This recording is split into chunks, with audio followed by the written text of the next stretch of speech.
Well, to me, being a member of a church is being with a group of spiritually like-minded people.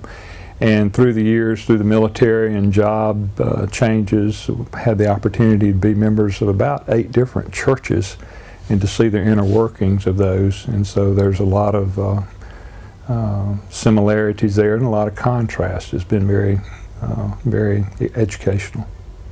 Well, I think serving in a church is very important because, as Brother Mike says often, that we are saved to serve and not saved to sit.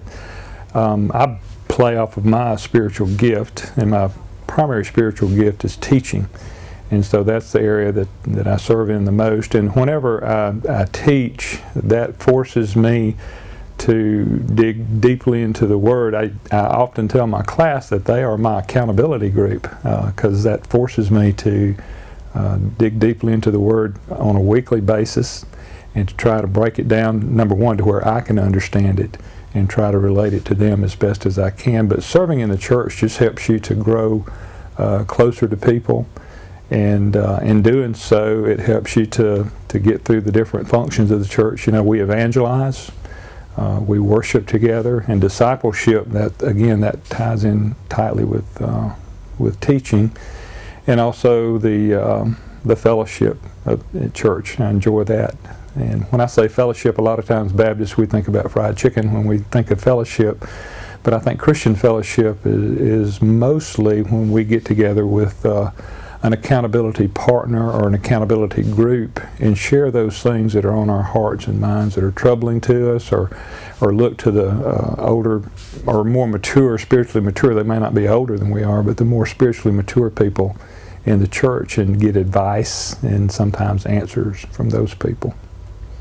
I think it's special to be a member of Eastmont. It's special to me because once we moved to Montgomery about 31 years ago, we became a member of another church and for a few years, and then as things changed at that church and things got a little tense, and we had small children, and we wanted our children to grow up in a worshipful church and a strong church. And so we started looking, and we spent an entire summer looking for another church. And on the not so spiritual side, I went to the association and dug up all the records of all the churches, the annual report, I think they call it, and you can see things like the longevity of the staff, the number of baptisms that they have, and I'd get several years worth and see if that church was on the decrease or the increase.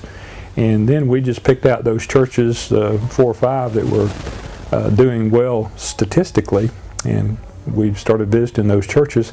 First came to Eastmont, and Eastmont was growing, I could tell by the statistics, but we were kind of put off because there was just so much traffic in the hallways. There was 3 worship services and 2 Sunday schools, and so I said, we're not going to go there. It's just too busy. And then we visited several other churches and came back here again toward the end of the summer in September, and we joined.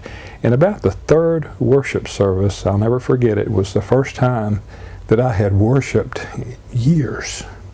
It had been years since I had truly worshiped, and I knew then that God had led us here, and it was very, very important.